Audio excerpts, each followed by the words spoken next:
रिया की आवाज सुनकर आर्यन बहुत घबरा गया था। उसे समझ नहीं आ रहा था कि वो रिया को अंदर आने से कैसे रोके। आर्यन के एक्सप्रेशंस देखकर बलवीर सर ने उसे एक स्माइल दी और ऑफिस से बाहर निकल गए। रिया और अनिका ट्रेनिंग सेंटर के मेन गेट पर खड़े थे। बलवीर सर दौड़कर रिया के पास गए। रिया भी दौड़कर बलवीर सर पर कूद पड़ी।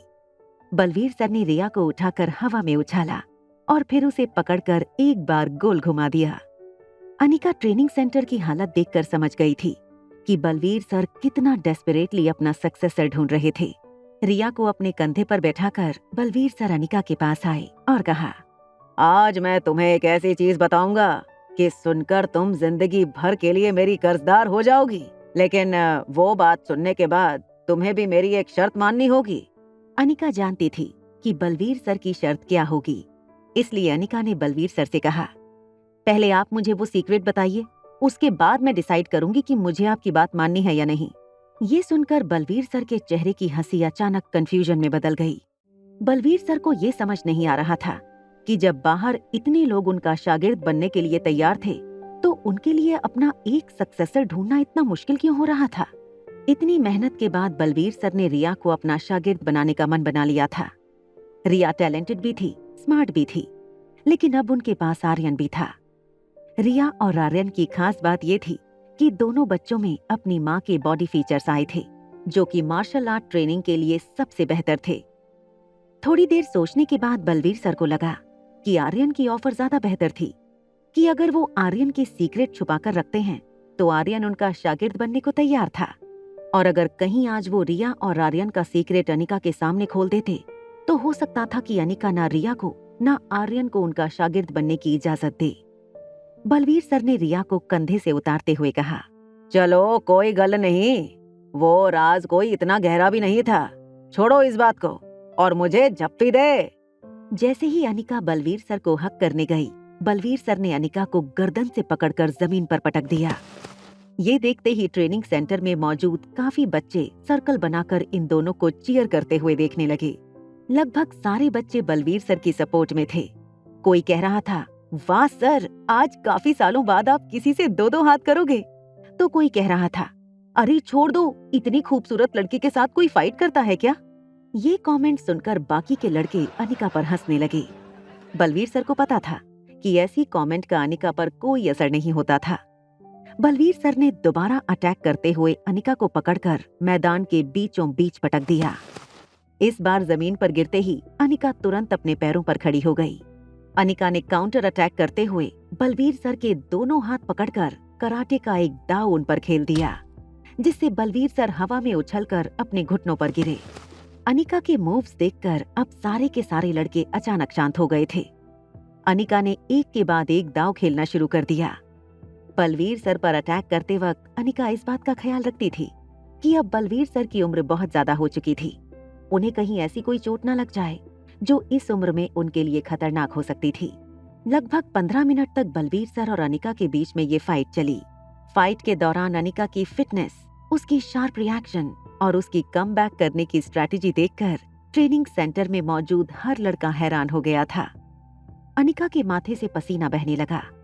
धूप में चमकते हुए पसीने में अनिका की खूबसूरती किसी चांदनी से कम नहीं लग रही थी। 15 मिनट की फाइट के बाद बलवीर सर ने अपने दोनों हाथ हवा में उठाते हुए पीस का ऐलान किया। भारी सांस लेते हुए बलवीर सर ने अनिका से कहा, अगर विदाउट प्रैक्टिस तुम मेरे साथ फाइट में बिना हारे गेम में बनी रह सकती हो तो जरा सोचो, अगर प्रैक्टिस करोगी तो सिर्फ इंडिया नहीं, वर्ल्ड चैंपियनशिप जीतने की ताकत रखती हो तुम। ओए मुंडो, कुड़ी के लिए तालियां बजाओ। सारे लड़के सीटियां मारते हुए तालियां बजाने लगे।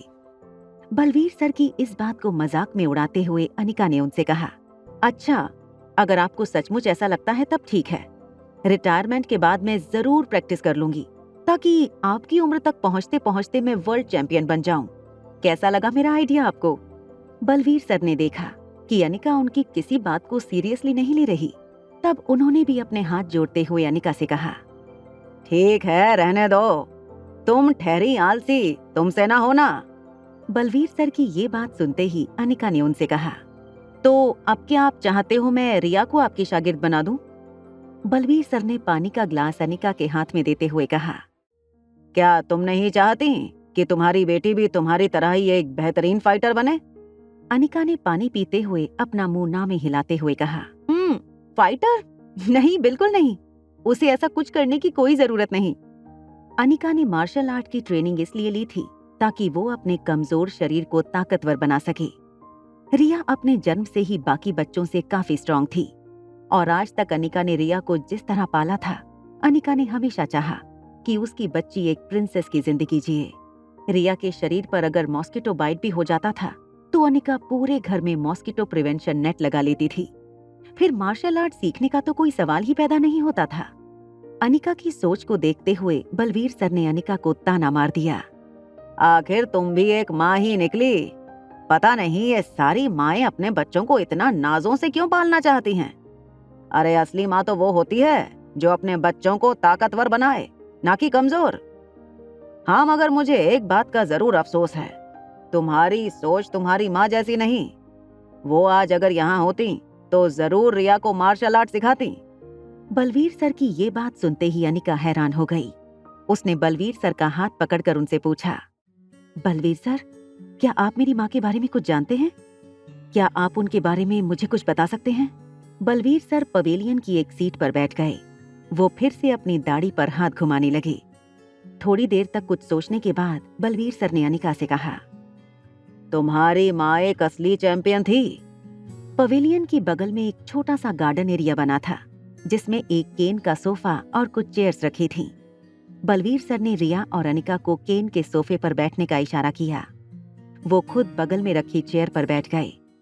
अनिका ने टिपॉय पर रखे चाय की केटल उठाई और अपना और बलवीर सर का चाय का कप भर लिया। तभी एक आदमी रिया के लिए एक बड़ा सा लस्सी का ग्लास लेकर आया। लस्सी का इतना बड़ा ग्लास देखकर रिया को बहुत ताज्जुब हुआ। उसने दोनों हाथों से गिलास पकड़कर लस्सी पीना शुरू किया। लस्सी से रिया के होठों के ऊपर एक सफेद मूंछों की परत बन गई, जिसे देखकर बलवीर सर हंसने लगे। रिया भी अपना चेहरा देखने ऑफिस की ओर चली गई। अनिका ने बलवीर सर को याद दिलाते हुए कहा, आप मुझे बताने वाले थे मेरी माँ के बारे में, क्या आप उसे जानते थे? बलवीर सर ने चाय की एक चुस्की लेकर अनिका से कहा, उस जमाने में मुझे ऐसी मार्शल आर्ट ट्रेनिंग में थोड़ी बहुत सक्सेस मिली थी। दिल्ली में मेरा नाम बनने लगा था। उस वक्त ही मुझे एक शागिर्द की तलाश थी जो मेरे इस आर्ट को समझे और मेरे इस हुनर को आगे बढ़ाने की काबिलियत रखता हो। अनिका पुत्र, जो हुनर तुम्हारे अंदर है वही हुनर मैंने तुम्हारी माँ में भी देखा था, मगर तुम्हारी ही तरह उसने भी मेरी ऑफर रिजेक्ट कर दी और फिर अचानक कहीं गायब हो गई। बलवीर सर की बातें सुनकर अनिका के मुंह के एक्सप्रेशन से साफ पता चल रहा था कि वो बहुत कंफ्यूज थी। बलवीर सर ने अनिका से आगे कहा, मुझे इस बात का पता नहीं था कि वो घर छोड़कर क्यों चली गई। हालांकि किसी को नहीं पता था कि अचानक ऐसा क्या हुआ कि तुम्हारी माँ घर छोड़कर चली गई। किसी ने कहा कि वो इतनी खूबसूरत थी कि शायद किसी ने उसे किडनैप कर लिया था और कैद कर लिया था। मैं इन सारी बातों में नहीं मानता था, क्योंकि मुझे पता था कि तुम्हारी माँ की ताकत क्या थी। उसे किडनैप कर सके ऐसा कोई पट्टा दिल्ली में तो नहीं था।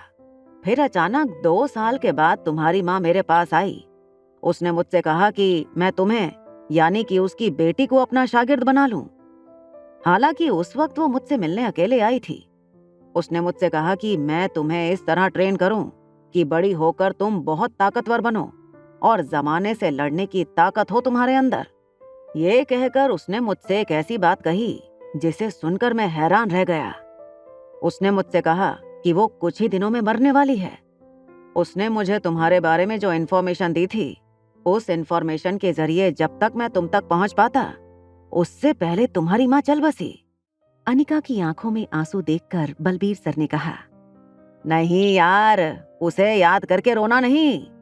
भले ही तुम्हारी माँ की जिंदगी बहुत छोटी थी, मगर उसे जिंदगी का तजुर्बा बहुत ज्यादा था। उसने अपनी जिंदगी में काफी उतार चढ़ाव देखे थे। अपनी लगभग सारी जिम्मेदारियां भी निभाई थीं।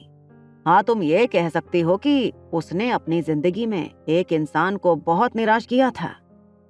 अनिका ने अपने आंसू पोंछते हुए बलबीर सर से पूछा, कौन था वो? बलबीर सर ने चाय का कप टेबल पर रखते हुए कहा, क्या तुमने दिल्ली के गुलेरिया खानदान के बारे में कभी कुछ सुना है? अनिका ने ना कहते हुए अपना सर हिला दिया। बलबीर सर ने कहा, दिल्ली का गुलेरिया परिवार और मारवा परिवार दोनों बहुत पावरफुल माने जाते हैं। दोनों परिवारों में हमेशा इस बात की कंपटीशन लगी रहती कि दिल्ली का नंबर 1 परिवार किसका था, गुलेरिया खानदान या फिर मारवा खानदान।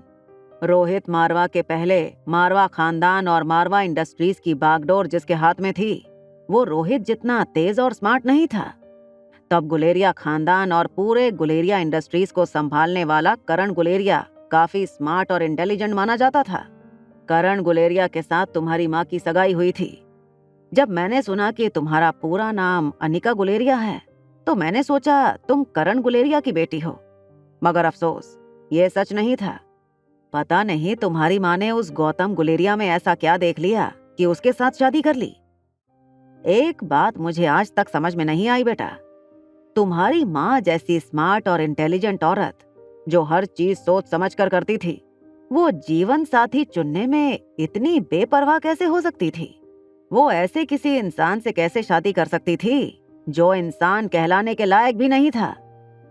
अनिका जानती थी कि बलवीर सर उसके पापा गौतम गुलेरिया के बारे में ऐसे शब्दों का इस्तेमाल कर रहे थे, मगर अनिका ये भी जानती थी कि सर जो कुछ भी कह रहे थे वो सच था। एक लंबी सांस भरते हुए बलवीर सर ने आगे कहना शुरू किया, तो बेटा करण गुलेरिया एक बहुत ही एम्बिशियस आदमी था। एक बात का सबको पता था कि अगर इसी तरह करण गुलेरिया ने अपने बिजनेस को आगे बढ़ाया तो वो दिन दूर नहीं था जब गुलेरिया परिवार मारवा परिवार को पीछे छोड़कर दिल्ली का सबसे बड़ा बिजनेस एम्पायर और बिजनेस फैमिली बन जाएगा। और ऐसा हुआ भी, मगर ज्यादा देर तक नहीं। पता है क्यों? अनिका बस फटी आंखों से बलबीर सर को सुन रही थी। बलबीर सर ने अपने ही सवाल का जवाब देते हुए कहा, क्योंकि तुम्हारी माँ के गायब होने के बाद अचानक करण गुलेरिया बिल्कुल बदल गया था। ना तो उसका काम में मन लगता था और ना ही परिवार में। देखते ही देखते गुलेरिया खानदान का बिजनेस बड़े बड़े लॉस करने लगा। फिर एक बार गुलेरिया खानदान और मारवा खानदान लगभग बराबरी पर आ गए। आगे की बात तो तुम जानती हो। जब से रोहित मारवा ने मारवा इंडस्ट्रीज को संभाला है, तब से मारवा इंडस्ट्रीज दिल्ली की नहीं, इंडिया की नंबर 1 इंडस्ट्री बन गई है। प्यार में धोखा खाने के बाद करण गुलेरिया पूरी तरह से टूट चुका था। कुछ वक्त बाद उसने कंपनी की बागडोर अपने भतीजे के हवाले कर दी और बिजनेस से हमेशा के लिए रिटायर हो गया। आज भी ऐसा कहा जाता है कि वो ज्यादातर अकेला रहना ही पसंद करता है। ना कभी फिर किसी से प्यार किया, ना ही शादी। वो जिंदा तो है, मगर तुम ही बताओ बेटा, ऐसी जिंदगी का क्या मतलब जिसे जीने में मजा ही ना आए? बलबीर सर की ये बात सुनकर अनिका को करण गुलेरिया के लिए बहुत बुरा लग रहा था। सर की बातों से साफ जाहिर था कि अनिका की माँ ने करण गुलेरिया के साथ जो कुछ भी किया था वो बहुत बुरा था। अनिका को एक बात पर यकीन नहीं हो रहा था कि उसकी माँ ने किसी को इतना बड़ा धोखा दिया था। अभी अनिका ये सब सोच ही रही थी, तभी बहुत बड़ी बात उसके ध्यान में आई। उसे अपनी माँ की फार्मा कंपनी का नाम याद आया, अनिकर्णा फार्मास्यूटिकल्स। अगर अनिकरण शब्दों को तोड़ा जाए तो 2 नाम से बना एक नाम था। अनिका और कर्ण को मिलाकर अनिकरण फार्मास्यूटिकल्स। इस नाम से एक बात तो साफ थी कि अनिका की मां करण गुलेरिया को भूली नहीं थी। उसने अपनी मेहनत से खड़ी की फार्मा कंपनी का नाम ऐसे 2 व्यक्तियों के नाम को जोड़कर बनाया था जिनसे वो सबसे ज्यादा प्यार करती थी। और अगर वो करण गुलेरिया से इतना प्यार करती थी तो आखिर उसने करण गुलेरिया के साथ इतना बड़ा धोखा क्यों किया था?